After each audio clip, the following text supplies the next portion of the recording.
ಮೇಷರಾಶಿಯವರಿಗೆ ನಿಮ್ಮ ದಿನಚರಿಯಲ್ಲಿ ಸಣ್ಣದಾಗಿ ಬದಲಾವಣೆ ಆಗುತ್ತೆ. ಸ್ವಾಭಾವಿಕವಾಗಿ ಬೇಸರವಾಗುತ್ತೆ. ಏನೋ ಪ್ಲಾನ್ ಮಾಡ್ಕೊಂಡಿರ್ತೀರಿ, ಇವತ್ತಿಷ್ಟೊತ್ತಿಗೆ ಈ ಕೆಲಸವನ್ನು ಮಾಡಬೇಕು, ಇಂಥ ಕಡೆಗೆ ಹೋಗಬೇಕು, ಇಂಥವ್ರನ್ನ ಭೇಟಿ ಮಾಡಬೇಕು ಅಂತ. ಅದೆಲ್ಲ ಏನೋ ಬದಲಾವಣೆಗಳಾಗುತ್ತೆ. ಒಂದು ಕೆಲಸ ಬದಲಾವಣೆ ಆದರೆ ಸಂಜೆವರೆಗೂ ಕೂಡ ಅದೆಲ್ಲ ಬದಲಾವಣೆ ಆಗ್ತಾ ಹೋಗುತ್ತೆ. ಇದು ಮನಸ್ಸಿಗೆ ಬೇಸರವನ್ನು ತರತಕ್ಕಂತಹದ್ದು. ಬೇರೆಯವರ ವಿಚಾರಕ್ಕೆ ಹೋಗಬೇಡಿ. ಮಧ್ಯದಲ್ಲಿ ಏನೋ ಅವಕಾಶ ಸಿಕ್ತು, ನಾನು ಇನ್ಯಾರ್ದೋ ವ್ಯವಹಾರವನ್ನು ಮಾಡಿಬಿಡ್ತೀನಿ, ಇನ್ಯಾರ ಜೊತೆಲೋ ಮಾತಾಡ್ಬಿಡ್ತೀನಿ ಅನ್ನುವಂಥದ್ದು ಇದೆಯಲ್ಲ, ಅದು ಬೇಡ ಅಂತ ಅರ್ಥ. ವೈವಾಹಿಕ ವಿಚಾರದಲ್ಲಿ ಯಾರಿಗಾದರೂ ಗೊಂದಲ ಇದ್ದರೆ ಆ ಸಮಸ್ಯೆಗಳು ಬಗೆಹರಿತಕ್ಕಂತಹ ದಿವಸ. ಯಾವುದೋ ಸಣ್ಣ ಪುಟ್ಟ ವಿಚಾರಗಳಿಗೆ ವೈವಾಹಿಕ ವಿಚಾರದಲ್ಲಿ ಸಮಸ್ಯೆ ಆಗಿದೆ ಅಥವಾ ಸರಿಯಾದಂತಹ ಒಂದು ಕ್ಲಾರಿಟಿ ಇಲ್ಲ ಅನ್ನುವಂಥವ್ರಿಗೆ ಅದೆಲ್ಲವೂ ಕೂಡ ಬಗೆಹರಿಯುತ್ತೆ ಅನ್ನುವಂಥದ್ದು. ದಂಪತಿಗಳಲ್ಲಿ ಜಗಳ ಮಾಡಿಕೊಳ್ಬೇಡಿ. ಈ ಜಗಳ ದ್ವೇಷವಾಗಿ ಬೆಳೆದರೆ ಇಬ್ಬರಿಗೂ ತೊಂದರೆ, ಗಂಡ ಹೆಂಡತಿ ಇಬ್ಬರಿಗೂ ತೊಂದರೆ. ಹಾಗಾಗಿ ಅದಕ್ಕೆ ಅವಕಾಶಗಳು ಬೇಡ. ಮಹಿಳೆಯರಿಗೆ ಆರೋಗ್ಯದ ವಿಚಾರದಲ್ಲಿ ಸಮಸ್ಯೆಗಳು ಕಾಡುತ್ತೆ. ಸ್ವಲ್ಪ ಸೂಕ್ಷ್ಮ ಗೊತ್ತಾದ ತಕ್ಷಣ ಎಚ್ಚರಿಕೆಯಿಂದ ಇರಿ. ವೈದ್ಯರ ಸಲಹೆಯನ್ನು ಪಡ್ಕೊಳ್ಳಿ. ಔಷಧೋಪಚಾರಗಳನ್ನು ಸಕಾಲದಲ್ಲಿ ಮಾಡಿ. ಯಾವುದೇ ಕಾರಣಕ್ಕೂ ಸ್ವಯಂ ವೈದ್ಯವನ್ನು ಮಾಡಬೇಡಿ. ನನಗೇ ಏನೋ ಗೊತ್ತು, ಮನೆ ಮದ್ದನ್ನು ನಾನೇನೋ ಮಾಡಿಬಿಡ್ತೀನಿ, ಈ ತೀರ್ಮಾನಗಳು ಬೇಡ. ನಾಳೆ ತೊಂದರೆ ಆದಾಗ ಕಷ್ಟ ಆಗತ್ತೆ, ಅದರಿಂದ ಬೇಡ ಅಂತ ಅರ್ಥ. ಯಾವುದೇ ಒತ್ತಡಗಳಿಲ್ಲದ ಇರತಕ್ಕಂತಹ ಮನಸ್ಸು ನಿಮಗೆ ಶಾಂತತೆಯನ್ನು ನೀಡುತ್ತೆ. ಅಂದರೆ ಯಾವ ಕೆಲಸವನ್ನು ಯಾವಾಗ ಮಾಡಿ ಮುಗಿಸ್ಬೇಕು ಅವಾಗ ಮಾಡಿಬಿಟ್ರೆ ನೆಮ್ಮದಿ ಇರುತ್ತೆ. ಏನೇ ಸಮಸ್ಯೆಗಳು ಬಂದರೂ ಕೂಡ ಅದಕ್ಕೆ ಪರಿಹಾರವನ್ನು ಹುಡುಕ್ತಕ್ಕಂತಹ ಯೋಚನೆಗಳು ಮನಸ್ಸಿಗೆ ಬಂದರೆ, ಪರಿಹಾರವನ್ನು ಮಾಡಿಕೊಂಡ್ರೆ, ಸಮಸ್ಯೆಯನ್ನು ಬಗೆಹರಿಸ್ಕೊಂಡ್ರೆ ನೆಮ್ಮದಿ ಅಂತಕ್ಕಂಥದ್ದು ಸಿಕ್ಕತ್ತೆ. ಸ್ವಯಂವರ ಪಾರ್ವತಿ ಮಂತ್ರವನ್ನು ಶ್ರವಣ ಮಾಡಿ ಶುಭವಾಗಿ. ವೃಷಭ ರಾಶಿ, ನಿಮ್ಮ ಬಂಧುಗಳಲ್ಲಿ ಆತ್ಮೀಯತೆಯನ್ನು ಹೆಚ್ಚಿಸ್ಕೊಳ್ಳಿ. ಜೊತೆಗೆ ಅವರ ವಿಶ್ವಾಸವನ್ನು ಹಾಗೆ ಕಾಪಾಡಿಕೊಳ್ಳಿ.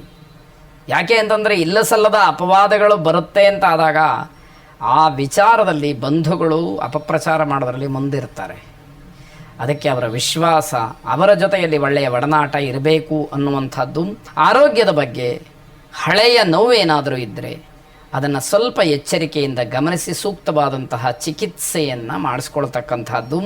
ದೂರದ ಪ್ರಯಾಣದಿಂದ ನಿಮಗೊಂದಷ್ಟು ಶಾರೀರಿಕವಾದಂತಹ ಸಮಸ್ಯೆಗಳಾಗತ್ತೆ. ಪ್ರಯಾಣ ಮಾಡೋದಕ್ಕೆ ಮೊದಲನೇದಾಗಿ ಮನಸ್ಸಿರೋದಿಲ್ಲ, ಆದರೆ ಕೆಲವು ಅನಿವಾರ್ಯಗಳು ಪ್ರಯಾಣಕ್ಕೆ ಅವಕಾಶವನ್ನು ಮಾಡುತ್ತೆ ಅನ್ನುವಂಥದ್ದು. ವ್ಯಾವಹಾರಿಕವಾದಂತಹ ಫಲಿತಾಂಶ ಬಹಳ ಉತ್ತಮವಾಗಿರುತ್ತೆ. ನೀವು ಎಷ್ಟು ಕಷ್ಟಪಡ್ತೀರೋ ಅಷ್ಟು ಆದಾಯ ಇರುತ್ತೆ. ನಿಮ್ಮ ಪರಿಶ್ರಮ ವ್ಯರ್ಥ ಆಗುವಂಥದ್ದು ಇಲ್ಲವೇ ಇಲ್ಲ. ಕಷ್ಟಪಟ್ಟಿದ್ದಕ್ಕೆ ತಕ್ಕ ಹಾಗೆ ನಿಮಗೆ ಲಾಭದ ರೂಪದಲ್ಲಿ ಹಣವೋ ದ್ರವ್ಯವೋ ವಸ್ತುವೋ ಏನಾದರೂ ಸಿಕ್ತು ಅಂತಾದಾಗ ಮನಸ್ಸಿಗೆ ಸಮಾಧಾನ ಆಗುತ್ತೆ. ಕಷ್ಟಪಟ್ಟಂತಹದ್ದು ಆ ಪರಿಶ್ರಮ ನಿಮಗೆ ಗೊತ್ತಾಗದೇ ಇರೋ ಹಾಗೆ ಆಗುತ್ತೆ ಅನ್ನುವಂಥದ್ದು. ಹೊಸ ಹೊಸ ಆಲೋಚನೆಗಳಲ್ಲಿ ಯಶಸ್ಸಿದೆ, ಕಾರ್ಯರೂಪಕ್ಕೆ ತನ್ನಿ ಅನ್ನುವಂಥದ್ದು. ಆತ್ಮವಿಶ್ವಾಸವನ್ನು ನೀವು ಹೆಚ್ಚು ಮಾಡಿಕೊಂಡ್ರೆ ಅದು ನಿಮಗೆ ಒಂದಷ್ಟು ವಿಶೇಷವಾದಂತಹ ಯೋಚನೆಗಳಿಗೆ ಅವಕಾಶವನ್ನು ಮಾಡಿಕೊಡುತ್ತೆ. ಆಂಜನೇಯ ಸ್ವಾಮಿಯನ್ನು ಪ್ರಾರ್ಥನೆ ಮಾಡಿ. ಬುದ್ಧಿರ್ಬಲಂ ಯಶೋಧೈರ್ಯಂ ನಿರ್ಭಯತ್ವ ಮರೋಗತ ಅಜಾಡ್ಯಂ ವಾಕ್ಪಟುತ್ವಂಚ ಹನುಮಾತ್ ಸ್ಮರಣಾತ್ ಭವೇತ್ ಅಂತ ಹೇಳಿ ಆಂಜನೇಯ ಸ್ವಾಮಿಯನ್ನು ಕುರಿತು ವಿಶೇಷವಾಗಿ ಪ್ರಾರ್ಥನೆಯನ್ನು ಮಾಡಿ ಈ ಶ್ಲೋಕವನ್ನು 21 ಸಲ ಪಠನೆ ಮಾಡಿ ಶುಭವಾಗಿ. ಮಿಥುನ ರಾಶಿ, ವ್ಯಾವಹಾರಿಕವಾದ ವಿಚಾರದಲ್ಲಿ ಯಾರು ಏನೇ ಸಲಹೆಯನ್ನು ಕೊಡಲಿ ಎಲ್ಲರ ಸಲಹೆಯನ್ನು ಸ್ವೀಕಾರ ಮಾಡಿ. ಆದರೆ ಸ್ವಂತಿಕೆಯಿಂದ ನಿರ್ಧಾರವನ್ನು ಮಾಡಿ. ಕೊನೆಯ ನಿರ್ಧಾರ ಆಗುವಾಗ ನಿಮ್ಮ ತೀರ್ಮಾನ ಏನಿರುತ್ತೆ ಅದೇ ಕೊನೆಯ ತೀರ್ಮಾನ, ಅದೇ ಅಂತಿಮ ತೀರ್ಮಾನ ಆಗಬೇಕು ಅನ್ನುವಂಥದ್ದು. ಬೇರೆಯವರನ್ನ ಅನುಸರಿಸಿ, ಆದರೆ ಅನುಕರಿಸಕ್ಕೆ ಹೋಗಬೇಡಿ. ಅವರು ಹೇಗೆ ಮಾಡ್ತಾರೋ ನಾನು ಹಾಗೆ ಮಾಡ್ತೀನಿ, ಅವರಿಗೇನೋ ಒಳ್ಳೆಯದಾಗಿದೆ ಅದನ್ನೇ ನಾನು ಅದೇ ರೀತಿಯಲ್ಲಿ ಮಾಡ್ತೀನಿ, ಆ ರೀತಿಯಲ್ಲಿ ಬೇಡ. ನಿಮ್ಮದೇ ಆದಂತಹ ಒಂದು ಸ್ವಂತಿಕೆ ಇರಲಿ. ಆಲೋಚನೆ ಮಾಡ್ತಕ್ಕಂತಹ ಶಕ್ತಿಯನ್ನು ಭಗವಂತ ಕೊಟ್ಟಾಗ ಸರಿಯಾದಂತಹ ರೀತಿಯಲ್ಲಿ ಅದನ್ನು ರೂಢಿಸ್ಕೊಳ್ಳಿ ಅಂತಕ್ಕಂಥದ್ದು. ನಿಮ್ಮ ಪ್ರಾಮಾಣಿಕತೆ ಮತ್ತು ನಿಮ್ಮ ದಕ್ಷತೆ ಗಟ್ಟಿಯಾಗ್ತಾ ಹೋಗಬೇಕು. ಯಾವುದೇ ಒತ್ತಡಗಳು ಬರಲಿ, ಪ್ರಾಮಾಣಿಕತೆಯನ್ನು ಮೀರಿ ದಾಟಿ ಹೋಗುವುದಿಲ್ಲ ಅನ್ನುವಂತಹ ಸತ್ಸಂಕಲ್ಪವನ್ನು ಮಾಡಿದರೆ ಜಯಶೀಲರಾಗ್ತೀರಿ ಅಂತಕ್ಕಂಥದ್ದು. ನಿಮ್ಮ ತಪ್ಪುಗಳೇ ನಿಮಗೆ ಶತ್ರುಗಳು, ಅರ್ಥ ಮಾಡಿಕೊಳ್ಬೇಕು. ಯಾವ ತಪ್ಪನ್ನು ನೀವು ಮಾಡ್ತೀರಿ ಆ ತಪ್ಪೇ ನಿಮಗೆ ಶತ್ರುವಾಗಿ ನಿಮ್ಮನ್ನು ಕಾಡಿಸ್ತಕ್ಕಂಥದ್ದಾಗತ್ತೆ. ಅದರಿಂದ ತಪ್ಪನ್ನು ಮಾಡುವಾಗ ಒಂದು ಕ್ಷಣ ಆಲೋಚನೆ ಅಂತಕ್ಕಂಥದ್ದು ಇರಬೇಕು. ಅದು ನಿಮಗೆ ಮಾರಕವಾಗಿ ಬಿಟ್ಟರೆ, ನೀವು ಮಾಡಿದಂತಹ ತಪ್ಪು ನಿಮ್ಮನ್ನೇ ತಿಂದುಬಿಟ್ರೆ ಹೋಯ್ತು. ಅದಕ್ಕೋಸ್ಕರವಾಗಿ ವೃತ್ತಿ ಜೀವನದಲ್ಲಿ ತುಂಬ ಉತ್ಸಾಹದಿಂದ ಇರಬೇಕಾದಂಥದ್ದು. ತುಂಬ ಭಯವನ್ನು ನೀವು ಕಾಣ್ತಾ ಇರ್ತೀರಿ, ಆ ಭಯಗ್ರಸ್ತರಾಗಿದ್ದಿರುವಂಥದ್ದು. ಅದರಿಂದ ಹೊರಗಡೆ ಬಂದಾಗ ಮಾತ್ರ ವ್ಯಾವಹಾರಿಕವಾಗಿ ಅನುಕೂಲವಾಗ್ತಕ್ಕಂಥದ್ದು. ಕೆಲವೊಂದು ವಿಚಾರಗಳಲ್ಲಿ ಈ ದಿವಸ ನಿಮಗೆ ತುಂಬ ಹಿಂಜರಿಕೆ ಕಾಡುತ್ತೆ. ಯಾವುದೋ ಒಬ್ಬ ವ್ಯಕ್ತಿಯನ್ನು ಮಾತಾಡಿಸಿದರೆ ಒಂದು ವ್ಯವಹಾರ ಆಗುತ್ತೇನೋ, ಆ ವ್ಯಕ್ತಿಯನ್ನು ಮಾತಾಡ್ಸೋದಕ್ಕೆ ನಿಮ್ಗೆ ಹಿಂಜರಿಕೆ. ಯಾರೋ ಒಬ್ಬರು ಅಧಿಕಾರಿಗಳನ್ನು ಮಾತಾಡಿಸಿದ್ರೆ ಯಾವುದೋ ಕೆಲಸ ಆಗುತ್ತೇನೋ, ಅವ್ರನ್ನ ಮಾತಾಡ್ಸೋದಕ್ಕೆ ಹಿಂಜರಿಕೆ. ಆ ರೀತಿ ಆದಾಗ ಯಾವ ಕೆಲಸಗಳು ಆಗೋದಿಲ್ಲ, ಯಾರೂ ನಿಮ್ಮ ಸಹಾಯಕ್ಕೆ ಬರೋದಿಲ್ಲ. ಧೈರ್ಯಂ ಸರ್ವತ್ರ ಸಾಧನಂ. ಧೈರ್ಯವಾಗಿ ನಾವು ಎಲ್ಲಿ ಮುನ್ನುಗ್ತೀವೋ ಅಲ್ಲಿ ಒಂದಷ್ಟು ನಮ್ಮ ಕೆಲಸಗಳು ಆಗುತ್ತೆ. ಒಂದು ವೇಳೆ ಕೆಲಸ ಆಗಲಿಲ್ಲ ಅಂತ ಇಟ್ಕೊಳ್ಳಿ, ಯಾವ ರೀತಿಯಲ್ಲಿ ಇಂಥ ವಿಚಾರವನ್ನಾದರೂ ತಿಳ್ಕೊಳ್ಬಹುದು ಅನ್ನೋದು ನಿಮಗೆ ಅನುಕೂಲವಾಗುತ್ತೆ. ತಾಪಸಮನ್ಯವನ್ನು ಪ್ರಾರ್ಥನೆ ಮಾಡಿ. ಶುಭವಾಗಿ. ಕರ್ಕಾಟಕ ರಾಶಿ, ಉನ್ನತ ಶಿಕ್ಷಣಕ್ಕೆ ಆಸೆ ಪಡ್ತಾ ಇರ್ತಕ್ಕಂಥವ್ರಿಗೆ ಒಂದಷ್ಟು ಏನೋ ಅಡ್ಡಿಗಳು ಬರುತ್ತೆ, ಮಾಹಿತಿಯ ಕೊರತೆ ಆಗುತ್ತೆ, ಅಥವಾ ನೀವು ಅಂದುಕೊಂಡಂತಹ ಸಮಯಕ್ಕೆ ಆ ವಿಷಯಗಳು ನಿಮ್ಮನ್ನು ತಲುಪೋದಿಲ್ಲ. ಹೀಗೆಲ್ಲ ನಿಮಗೆ ಏನೋ ಅಡೆತಡೆಗಳಾಗ್ತಕ್ಕಂಥದ್ದು. ಅನಗತ್ಯವಾದಂತಹ ಸಲಹೆ, ಅನಗತ್ಯವಾದಂತಹ ಮಾತಿನಿಂದ ಅವಮಾನವಾಗುತ್ತೆ. ಸುಮ್ಮನಿರೋರಿಗೆ ಏನೋ ಸಲಹೆಯನ್ನು ಕೊಡಲಿಕ್ಕೆ ಹೋಗ್ತೀರಿ. ಉಚಿತವಾದಂತಹ ಸಲಹೆಗೆ ಯಾವತ್ತೂ ಬೆಲೆ ಇಲ್ಲ, ಅದನ್ನು ಅರ್ಥ ಮಾಡಿಕೊಳ್ಬೇಕು. ಅಪೇಕ್ಷೆ ಪಟ್ಟು ನಾವಿರುವ ಜಾಗಕ್ಕೆ ಬಂದು ಕೇಳಿದಾಗ ನಾವೇನಾದರೂ ಹೇಳಿದರೆ ಅದಕ್ಕೆ ಒಂದು ಬೆಲೆ. ಅದಿಲ್ಲ, ನನಗೇನೋ ಗೊತ್ತು, ನಾನು ಹೋಗಿ ಹೇಳ್ತೀನಿ ಅಂತಂದರೆ ಯಾರೂ ಅದಕ್ಕೆ ಬೆಲೆಯನ್ನು ಕೊಡೋದಿಲ್ಲ. ನಿಮ್ಮ ಗೌರವವೂ ಕೂಡ ಅಲ್ಲಿ ಕಡಿಮೆ ಆಗುವಂಥದ್ದಾಗತ್ತೆ. ಕುಟುಂಬದ ಜವಾಬ್ದಾರಿಗಳನ್ನು ಬಹಳ ನಿಷ್ಠೆಯಿಂದ ಪೂರೈಸಬೇಕು. ಕರ್ತವ್ಯಕ್ಕೆ ಲೋಪ ಆಗಬಾರ್ದು. ನಿಮ್ಮನ್ನು ನಂಬಿ ಕುಟುಂಬದಲ್ಲಿ ಬೇರೆ ಸದಸ್ಯರು ಇರುವಾಗ ಅವರಿಗೆ ನ್ಯಾಯ ಒದಗಿಸ್ತಕ್ಕಂಥದ್ದು, ಅವರ ಆಕಾಂಕ್ಷೆಗಳನ್ನು, ಆಸೆಗಳನ್ನು ಪೂರೈಸ್ತಕ್ಕಂಥದ್ದು, ನಿರೀಕ್ಷೆಗಳನ್ನು ಸಕಾಲದಲ್ಲಿ ಸರಿಪಡಿಸ್ತಕ್ಕಂಥದ್ದು ನಿಮ್ಮ ಕರ್ತವ್ಯ ಅಂತ ಹೇಳಿ ಭಾವಿಸಬೇಕು. ನಿಮ್ಮ ಉದಾರ ಸ್ವಭಾವ ಬೇರೆಯವರಿಗೆ ಒಂದಷ್ಟು ಅನುಕೂಲವಾಗುತ್ತೆ. ನಿಮ್ಮಲ್ಲಿ ಏನೋ ಒಳ್ಳೆಯತನ, ಯಾರಿಗೋ ದಾನ ಮಾಡಬೇಕು ಅಂತಲೋ ಇನ್ಯಾರಿಗೋ ಸಹಾಯ ಮಾಡಬೇಕು ಅನ್ನುವಂತಹ ಮನಸ್ಸಿದ್ದಾಗ ಒಂದಷ್ಟು ಜನ ಅದರಿಂದ ಅನುಕೂಲವನ್ನು ಪಡ್ಕೊಳ್ತಾರೆ. ಅದು ಸಮಾಜಕ್ಕೆ ಉತ್ತಮವಾದಂತಹ ಸಂದೇಶ ಹೋಗುತ್ತೆ. ಬೇರೆಯವರು ಅದರಿಂದ ಪ್ರಭಾವಿತರಾಗ್ತಾರೆ. ನಾವು ಕೂಡ ಈ ರೀತಿ ಉತ್ತಮ ಕೆಲಸಗಳನ್ನು ಮಾಡಬೇಕು ಅನ್ನುವ ಮನಸ್ಥಿತಿಗೆ ಬರ್ತಾರೆ. ಇಂತಹ ಪರಿವರ್ತನೆ ಸಮಾಜದಲ್ಲಿ ದಾಖಲಾಗ್ತಕ್ಕಂಥದ್ದು. ಈ ದಿಶೆಯಲ್ಲಿ ನಿಮ್ಮ ಪ್ರಯತ್ನಗಳೇ ಇರಲಿ. ಋಣಾತ್ಮಕವಾದಂತಹ ವಿಚಾರಗಳಿಂದ ಸ್ವಾಭಾವಿಕವಾಗಿ ದುಃಖ ಆಗುತ್ತೆ. ಆದರೆ ಅಂತಹ ಚಿಂತನೆಗಳು ಮನಸ್ಸಿಗೆ ಬರದೇ ಇರುವ ಹಾಗೆ ಅಂತರವನ್ನು ಕಾಪಾಡಿಕೊಳ್ಬೇಕಾಗತ್ತೆ. ಸಂಬಂಧಿಕರ ಮದುವೆ ವಿಚಾರದಲ್ಲಿ ನೀವು ತಲೆ ಹಾಕಬೇಡಿ, ನಿಮಗೆ ಅವಮಾನವಾಗುತ್ತೆ, ನಿಮ್ಮ ಮಾತಿಗೆ ಬೆಲೆಯೂ ಸಿಕ್ಕೋದಿಲ್ಲ. ಇಷ್ಟಕ್ಕೂ ನಾನು ಮುಂದುವರೆದು ಮಾತಾಡ್ತೀನಿ ಅಂತಂದರೆ ಆಗುವಂತಹ ಅವಮಾನವನ್ನು ನೀವು ಅನುಭವಿಸಬೇಕಾದಂಥದ್ದು. ನರಸಿಂಹಸ್ವಾಮಿಯನ್ನು ಪ್ರಾರ್ಥನೆ ಮಾಡಿ. ಆ ನರಸಿಂಹನ ಅನುಗ್ರಹ ನಿಮ್ಮನ್ನು ಎಲ್ಲ ಕಡೆಯಲ್ಲೂ ಕೂಡ ಕಾಪಾಡಲಿ, ರಕ್ಷಣೆಯನ್ನು ನೀಡಲಿ. ಶುಭವಾಗಿ.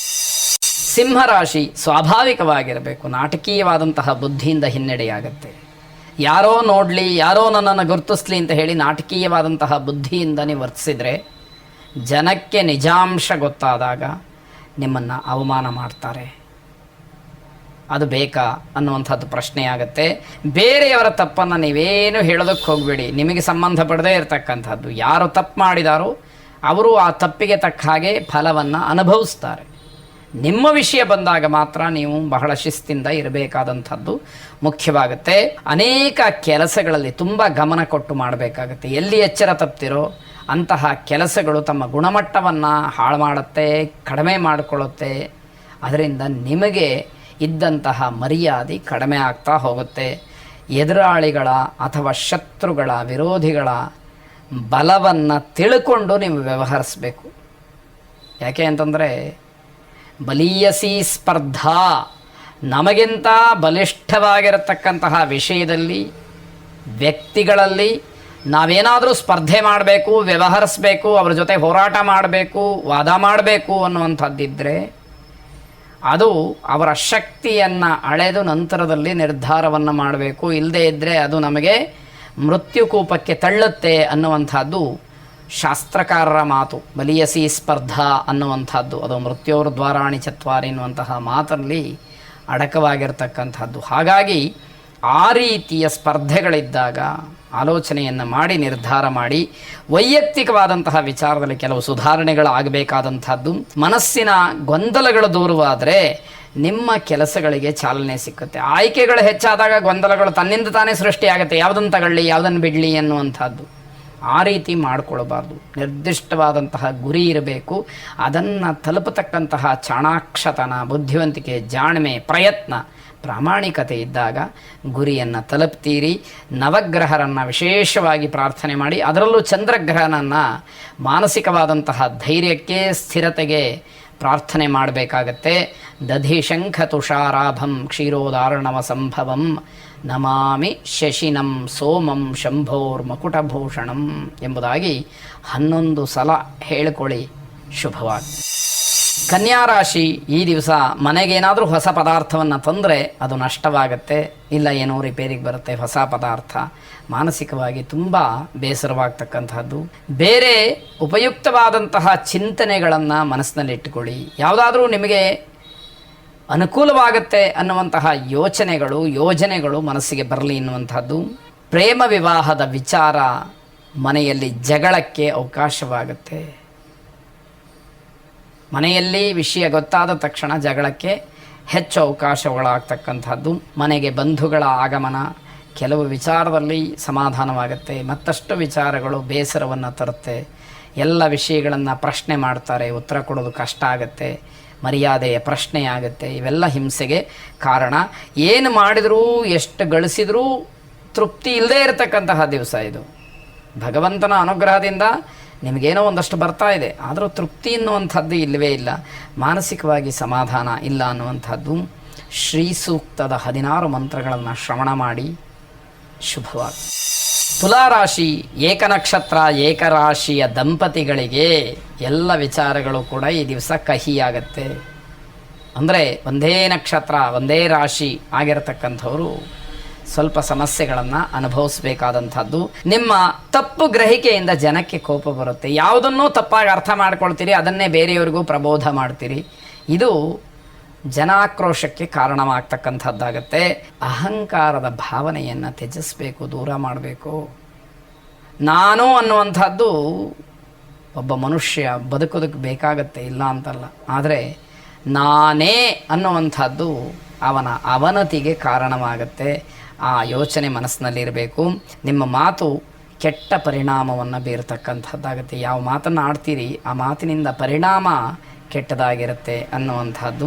ಯಾವುದೇ ವಿಚಾರದಲ್ಲಿ ಅನುಮಾನವನ್ನು ಇಟ್ಟುಕೊಳ್ಬೇಡಿ. ಯಾವುದೋ ಒಂದು ವಿಷಯ ಅನುಮಾನವಾಯಿತು ಅಂದರೆ ಅದನ್ನ ಪರಾಮರ್ಶೆ ಮಾಡಿ, ಅವಕಾಶ ಇರುತ್ತೆ. ಸರಿತಪ್ಪುಗಳ ವಿವೇಚನೆಯನ್ನು ಇಟ್ಟುಕೊಂಡು ವ್ಯವಹರಿಸಿ ಅನ್ನುವಂಥದ್ದು. ಕುಟುಂಬದ ಕಲಹ ಮಿತಿ ಮೀರೋದಕ್ಕೆ ಅವಕಾಶಗಳಿದೆ, ಅದನ್ನು ತಡೆಯೋದಕ್ಕೂ ಅವಕಾಶ ಇದೆ. ಎಲ್ಲ ನಿಮ್ಮ ಕೈಯಲ್ಲಿರುತ್ತೆ ಅನ್ನುವಂಥದ್ದು. ನೀವು ಹೇಗೆ ವರ್ತಿಸ್ತೀರಿ, ಹೇಗೆ ನಡ್ಕೊಳ್ತೀರಿ ಅದರ ಮೇಲೆ ಅವೆಲ್ಲ ಅವಲಂಬಿತವಾಗಿರ್ತಕ್ಕಂಥದ್ದು. ಅನುಕೂಲ ಇದ್ದರೆ ಸರಿಯಾದಂತಹ ವ್ಯಕ್ತಿಗಳ ಹತ್ರ ಒಮ್ಮೆ ನಿಮ್ಮ ಜಾತಕವನ್ನು ಪರಿಶೀಲನೆ ಮಾಡಿಸ್ಕೊಳ್ಳಿ ಅನ್ನುವಂಥದ್ದು ಸಲಹೆ. ಶುಭವಾಗಿ. ವೃಶ್ಚಿಕ ರಾಶಿ ಪ್ರಯಾಣದಲ್ಲಿ ವ್ಯತ್ಯಾಸವಾಗ್ತಕ್ಕಂತಹ ಸೂಚನೆಗಳಿದೆ. ಹಾಗಾಗಿ ದಿನನಿತ್ಯದ ಪ್ರಯಾಣವನ್ನು ಹೊರತಾಗಿ ವಿಶೇಷವಾದಂತಹ ಪ್ರಯಾಣ ಇದ್ದರೆ ಸರಿಯಾಗಿ ಆಲೋಚನೆಯನ್ನು ಮಾಡಿ ಪ್ರಯಾಣದ ಅವಶ್ಯಕತೆ ಎಷ್ಟಿದೆ ಅನ್ನೋದನ್ನು ತಿಳಿದು ಮುಂದುವರಿಯುವಂಥದ್ದು ಒಳ್ಳೆಯದಾಗಿರುತ್ತೆ. ಧಾರ್ಮಿಕ ಕ್ಷೇತ್ರಗಳಿಗೆ ಹೋಗೋದಕ್ಕೆ ಮನಸ್ಸಿರೋದಿಲ್ಲ. ಅಲ್ಲ, ಮನಸ್ಸಿಲ್ಲದ ಮನಸ್ಸಿನಿಂದ ಧಾರ್ಮಿಕ ಕ್ಷೇತ್ರಗಳಿಗೆ, ಪುಣ್ಯಕ್ಷೇತ್ರಗಳಿಗೆ ಹೋಗದೇ ಇರುವಂಥದ್ದೇ ಒಳ್ಳೆಯದು. ಆ ಪುಣ್ಯಕ್ಷೇತ್ರಗಳಿಗೆ ಹೋಗಬೇಕಾದ್ರೆ ಮನಃಶುದ್ಧಿಯಿಂದ ಹೋಗಬೇಕು. ಯಾವುದೇ ಪಾಪ ಪ್ರಜ್ಞೆ ನಮಗೆ ಅಲ್ಲಿ ಕಾಡಬಾರದು. ನಾವು ಮಾಡಿರ್ತಕ್ಕಂತಹ ಪಾಪಕ್ಕೋ ತಪ್ಪಿಗೋ ಪ್ರಾಯಶ್ಚಿತ್ತವಾಗಿ ಪುಣ್ಯಕ್ಷೇತ್ರಕ್ಕೆ ಹೋಗ್ತೀನಿ ಅನ್ನುವಂತಹ ಭಾವನೆಗಳಿರಬೇಕು. ಪುಣ್ಯಕ್ಷೇತ್ರಕ್ಕೆ ಹೋಗಿ ಅಲ್ಲೇನೋ ತಪ್ಪು ಮಾಡಿದರೆ ಅದು ನಮಗೆ ಮತ್ತಷ್ಟು ತೊಂದರೆಯಾಗುತ್ತೆ. ಅದನ್ನೇ ಹಿರಿಯರು ಹೇಳುವಂಥದ್ದು, ಅನ್ಯಕ್ಷೇತ್ರೇ ಕೃತಂ ಪಾಪಂ ಪುಣ್ಯಕ್ಷೇತ್ರೇ ವಿನಶ್ಯತಿ, ಪುಣ್ಯಕ್ಷೇತ್ರೇ ಕೃತಂ ಪಾಪಂ ವಜ್ರಲೇಪೋ ಭವಿಷ್ಯತಿ. ಬೇರೆ ಕಡೆ ಮಾಡಿದಂತಹ ನಮ್ಮ ವ್ಯವಹಾರದಲ್ಲಿ ಮಾಡಿದಂತಹ ತಪ್ಪುಗಳು ಪುಣ್ಯಕ್ಷೇತ್ರಕ್ಕೆ ಹೋಗಿ ಅಲ್ಲಿ ದೇವರ ದರ್ಶನವನ್ನು ಅಥವಾ ಪವಿತ್ರವಾದಂತಹ ನದಿಯಲ್ಲಿ ಸ್ನಾನವನ್ನು ಮಾಡಿದಾಗ ಆ ಪಾಪಗಳು ದೂರವಾಗುತ್ತಂತೆ. ಪುಣ್ಯಕ್ಷೇತ್ರಕ್ಕೆ ಹೋಗಿ ಏನೋ ಗಲಾಟೆ ಮಾಡೋದು, ಅಲ್ಲಿನ್ನೇನೋ ತೊಂದರೆ ಮಾಡೋದು, ತಪ್ಪನ್ನು ಮಾಡಿದರೆ ಅದು ಜೀವಿತಾವಧಿಯಲ್ಲಿ ಅದನ್ನು ಸರಿಪಡಿಸ್ಕೊಳ್ಳೋದಕ್ಕೆ ಸಾಧ್ಯವೇ ಇಲ್ಲವಂತೆ.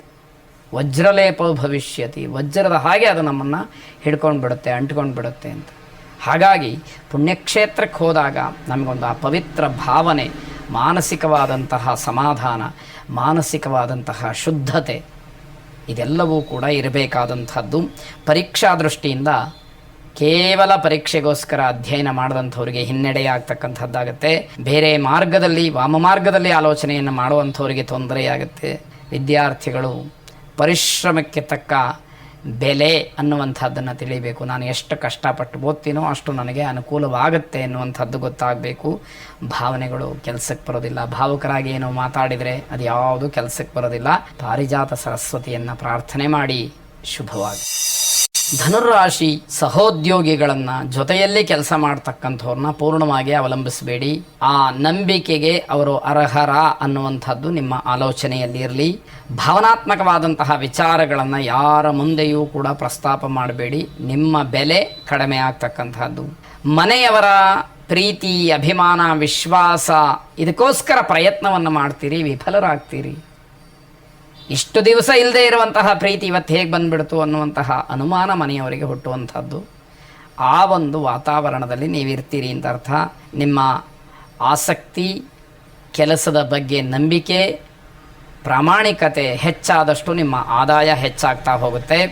ಬೇರೆ ದಿವಸಕ್ಕಿಂತ ನಿಮ್ಮ ವೃತ್ತಿಯಲ್ಲಿ ನಿಮಗೆ ಏನೋ ಒಂದಷ್ಟು ಪ್ರಗತಿಯನ್ನು ಕಾಣ್ತಾ ಇದ್ದೀನಿ ಎನ್ನುವಂತಹ ಅನುಭವ ನಿಮಗೆ ಆಗುವಂಥದ್ದಿದೆ. ಮಾರುತಿಯನ್ನು ಪ್ರಾರ್ಥನೆ ಮಾಡಿ. ಮನೋಜವಂ ಮಾರುತ ತುಲ್ಯ ವೇಗಂ ಜಿತೇಂದ್ರಿಯಂ ಬುದ್ಧಿಮತಾಂ ವರಿಷ್ಠಂ ವಾತಾತ್ಮಜಂ ವಾನರ ಯೂಥ ಮುಖ್ಯಂ ಶ್ರೀರಾಮದೂತಂ ಶಿರಸಾ ನಮಾಮಿ ಎಂಬುದಾಗಿ ಪ್ರಾರ್ಥನೆ ಮಾಡಿ ಶುಭವಾಗಿ. ಮಕರ ರಾಶಿ ಆಧ್ಯಾತ್ಮಿಕ ವಿಚಾರ, ಧಾರ್ಮಿಕ ವಿಚಾರಗಳು ಮುನ್ನೆಲೆಗೆ ಬಂದಾಗ ತಾತ್ಸಾರವಾಗಿ ನಿಮ್ಮ ಪ್ರತಿಕ್ರಿಯೆ ಇರುತ್ತೆ. ಇದೇನು ಮಹಾ ಅನ್ನುವಂತಹ ಭಾವನೆ ನಿಮಗಿರುತ್ತೆ. ಅದರ ಆಳವಾದ ಅನುಭವ ಆಗುವವರೆಗೂ ಅದರ ಬಗ್ಗೆ ನಿಮಗೆ ಸರಿಯಾದಂತಹ ಗೌರವ, ನಂಬಿಕೆ ಎನ್ನುವಂಥದ್ದು ಬರೋದಿಲ್ಲ. ಉನ್ನತ ಶಿಕ್ಷಣವನ್ನು ಪಡೀಬೇಕು ಅನ್ನುವಂತಹ ವಿದ್ಯಾರ್ಥಿಗಳಿಗೆ, ಉನ್ನತ ಶಿಕ್ಷಣವನ್ನು ಪಡೆದಿರತಕ್ಕಂತಹ ವಿದ್ಯಾರ್ಥಿಗಳಿಗೆ ಶುಭ ಇರುವಂಥದ್ದು. ಬೇರೆಯವರ ಬೇಡದೇ ಇರತಕ್ಕಂತಹ ವಿಚಾರ ನಿಮಗೆ ಸಂತೋಷವನ್ನು ಕೊಡುತ್ತೆ. ಇದನ್ನು ವಿಕೃತ ಅಂತ ಕರೀತಾರೆ. ಯಾರದ್ದೋ ವಿಷಯ, ಅವರಿಗೇನೋ ಸಮಸ್ಯೆ ಆಗಿರುತ್ತೆ, ಅವರು ಕಷ್ಟದಲ್ಲಿರ್ತಾರೆ, ಅವರಿನ್ನೇನೋ ನಷ್ಟ ಮಾಡಿಕೊಂಡಿರ್ತಾರೆ, ಅದನ್ನು ಕೇಳಿ ನೋಡಿ ನಿಮಗೆ ಸಂತೋಷವಾಗುತ್ತೆ ಅಂತಂದರೆ ಇದಕ್ಕಿಂತ ವಿಕೃತಿ, ವಿಕಾರ ಇನ್ನೊಂದಿಲ್ಲ ಅಂತ ಹೇಳಬೇಕು. ಮನೆಯಲ್ಲಿಯ ವಾತಾವರಣ ಹಾಸ್ಯಾಸ್ಪದವಾಗಿರುತ್ತೆ. ನಿಮ್ಮ ಮನೆಯಲ್ಲೇ ಬೇಕಾದಷ್ಟು ಸಮಸ್ಯೆಗಳು, ತೊಂದರೆಗಳಿದೆ. ಬೇರೆಯವರ ವಿಚಾರಕ್ಕೆ ನೀವು ತಲೆ ಹಾಕ್ತೀರಿ ಅಂತಂದರೆ ಏನು ಅರ್ಥ? ಅದಕ್ಕೆ ಅದನ್ನು ವಿಚಾರ ಮಾಡಬೇಕು. ಮಕ್ಕಳ ಜೊತೆಯಲ್ಲಿ, ಕುಟುಂಬದ ಸದಸ್ಯರ ಜೊತೆಯಲ್ಲಿ ಅನಗತ್ಯವಾದಂತಹ ಚರ್ಚೆಗಳು ನಡೀತಕ್ಕಂಥದ್ದಾಗತ್ತೆ. ಇವೆಲ್ಲ ಗ್ರಹಗತಿಯ ಫಲ, ಗ್ರಹಚಾರದಿಂದ ಆಗ್ತಕ್ಕಂಥದ್ದು. ಪ್ರತಿನಿತ್ಯ ಅದೇ ಸದಸ್ಯರ ಜೊತೆಯಲ್ಲೇ, ಅದೇ ಕುಟುಂಬದಲ್ಲೇ ವಾಸವಾಗಿರ್ತೀರಿ, ಆದರೆ ಇವತ್ತೇ ನಡಿಬೇಕು ಅನ್ನುವಂಥದ್ದು ಇದೆಯಲ್ಲ, ಇದನ್ನು ಗ್ರಹಚಾರ ಅಂತ ಹೇಳಿ ಕರೆಯುವಂಥದ್ದು. ಪುಣ್ಯಕ್ಷೇತ್ರಗಳ ದರ್ಶನವನ್ನು ಮಾಡಿ ಶುಭವಾಗಿ. ಕುಂಭರಾಶಿ, ಯಾವುದೋ ಒತ್ತಡದಿಂದ ಬಂದಂತಹ ಕೋಪವನ್ನು ಮಕ್ಕಳ ಮೇಲೆ ತೋರಿಸಬೇಡಿ. ತೊಂದರೆಯಾದೀತು, ಯಾವ ತೊಂದರೆ ಆದರೂ ಕೂಡ ನೀವೇ ಕಾರಣ ಅನ್ನುವಂಥದ್ದು ಕೂಡ ನಿಮಗೆ ಅಂಟುವಂಥದ್ದು. ಸಣ್ಣ ಪುಟ್ಟ ವಿಚಾರಗಳಿಗೆ ಮನೆಯಲ್ಲಿ ಜಗಳ ಆಗ್ತಕ್ಕಂಥದ್ದು, ಆರೋಗ್ಯದ ಬಗ್ಗೆ ಗಮನ ಇಲ್ಲದೆ ಇರತಕ್ಕಂಥದ್ದು, ಅದರಿಂದ ತೊಂದರೆ. ಆತುರವಾದಂತಹ ಕೆಲಸದಿಂದ ವಸ್ತು ನಷ್ಟ ಆಗ್ಬೋದು. ನಿಧಾನವಾಗಿ ಕೆಲಸವನ್ನು ಮಾಡಬೇಕು. ಯಾವುದೋ ಒಂದು ಪದಾರ್ಥ ಕೈ ತಪ್ಪಿ ಕೆಳಗೆ ಬಿತ್ತು, ಒಡೆದೋಯ್ತು ಅಂತಾದರೆ ಮತ್ತೆ ಅದನ್ನು ಸೇರ್ಸೋಕ್ಕಾಗದೇ ಇರುವಂಥದ್ದಾದರೆ ಎಂಥ ನಷ್ಟವಾಗುತ್ತೆ. ಅದರ ಜೊತೆಗೆ ಅಪಶಕುನವೂ ಹೌದು ಅನ್ನುವಂಥದ್ದು. ಹೊಸ ವಾಹನ ಖರೀದಿಗೆ ಮನಸ್ಸು ಬರುತ್ತೆ. ಬೇರೆಯವರ ಮಾತನ್ನು ಕೇಳದೇ ಇರತಕ್ಕಂಥವ್ರು ವಾಹನ ಖರೀದಿಯನ್ನು ಕೂಡ ಮಾಡುವ ಸಾಧ್ಯತೆಗಳಿರುತ್ತೆ. ಕಾಲು ನೋವು ಕಾಣಿಸ್ಕೊಂಡು ಮತ್ತೆ ನಿಮಗೆ ತೊಂದರೆಯನ್ನು ಮಾಡ್ತಕ್ಕಂಥದ್ದಿದೆ. ಇಂದ್ರಾಕ್ಷಿ ಸ್ತೋತ್ರವನ್ನು ಪಠನೆ ಮಾಡಿ ಅಥವಾ ಶ್ರವಣ ಮಾಡಿ ಶುಭವಾಗಲಿ. ಕೊನೆಯದಾಗಿ ಮೀನರಾಶಿ, ಮನೆಯವರ ಉಪಯುಕ್ತವಾದಂತಹ ಮಾತು, ಸಲಹೆ ನಿಜವಾಗಲೂ ಒಳ್ಳೆಯದು ಅನ್ನುವಂತಹ ಅನುಭವ ನಿಮಗೆ ಈ ದಿವಸ ಬರುತ್ತೆ. ದಾಂಪತ್ಯ ಜೀವನದಲ್ಲಿ ಸಿಟ್ಟನ್ನು ಮಾಡಿಕೊಳ್ಬೇಡಿ. ಯಾವುದೋ ಒಂದು ಮಾತು ಬರುತ್ತೆ, ಅದನ್ನೇ ಕೋಪವಾಗಿ ಇಟ್ಟುಕೊಂಡು ದ್ವೇಷವನ್ನು ಸಾಧಿಸ್ತಕ್ಕಂಥದ್ದು, ಪರಸ್ಪರವಾಗಿ ದೂಷಣೆಯನ್ನು ಮಾಡ್ಕೊಳ್ತಕ್ಕಂಥದ್ದು ಖಂಡಿತವಾಗಿ ಬೇಡ ಅಂತ ಅರ್ಥ. ವ್ಯಾಪಾರ ಅಥವಾ ವ್ಯವಹಾರ ಇದರಲ್ಲಿ ಲಾಭ ಇದೆ. ನಿಮ್ಮ ಕಿರಿಯರು ನಿಮ್ಮನ್ನು ಭಯದಿಂದ ಗೌರವಿಸ್ತಾರೆ, ಹಾಗಾಗಬಾರ್ದು. ನಿಮ್ಮನ್ನು ಪ್ರೀತಿಯಿಂದ ಗೌರವಿಸಬೇಕು. ನಿಮ್ಗೆ ಹೆದರ್ಕೊಂಡು ಬೆಲೆ ಕೊಡುವಂಥದ್ದೇನಿಲ್ಲ. ಹಿಂದ್ಗಡೆ ನಿಮ್ಮ ಬಗ್ಗೆ ಏನು ಮಾತಾಡ್ಕೊಳ್ತಾರೋ ಗೊತ್ತಿಲ್ಲ, ಅದು ಆಗಬಾರ್ದು. ನಿಮ್ಮ ಇರುವಿಕೆಯಲ್ಲಿ ಯಾವ ರೀತಿ ಗೌರವ ಪೂಜ್ಯ ಭಾವನೆ ಇರುತ್ತೋ, ನೀವು ಇಲ್ಲದೆ ಹೊರಗಡೆ ಎಲ್ಲಾದರೂ ಹೋಗಿದ್ದಾಗಲೂ ಕೂಡ ನಿಮ್ಮ ಅನುಪಸ್ಥಿತಿಯಲ್ಲೂ ಕೂಡ ನಿಮ್ಮ ಬಗ್ಗೆ ಅದೇ ಗೌರವ ಪ್ರೀತಿ ವಿಶ್ವಾಸ ಇರಬೇಕು ಅನ್ನುವಂಥದ್ದು ಮುಖ್ಯವಾಗುತ್ತೆ. ಶಾಂತ ಮನಸ್ಥಿತಿಯಲ್ಲಿ ಇರಬೇಕು ಅಂತ ಹೇಳಿ ನೀವು ಅಂದ್ಕೊಳ್ತೀರಿ, ಆದರೆ ಆಗದೇ ಇರತಕ್ಕಂಥದ್ದು. ವ್ಯವಹಾರದಲ್ಲಿ ಮಾತ್ರ ಪಾರದರ್ಶಕತೆ ಇರಬೇಕು, ಅದಿಲ್ಲ ಅಂತಾದರೆ ಸಮಾಜಕ್ಕೆ ದ್ರೋಹ ಬಗೆದ ಹಾಗಾಗತ್ತೆ. ಪ್ರಾಮಾಣಿಕತೆ ಅಲ್ಲಿ ಬಹಳ ಮುಖ್ಯವಾಗತ್ತೆ. ಧ್ಯಾನದ ಮೊರೆ ಹೋಗಿ. ಶುಭವಾಗುತ್ತೆ.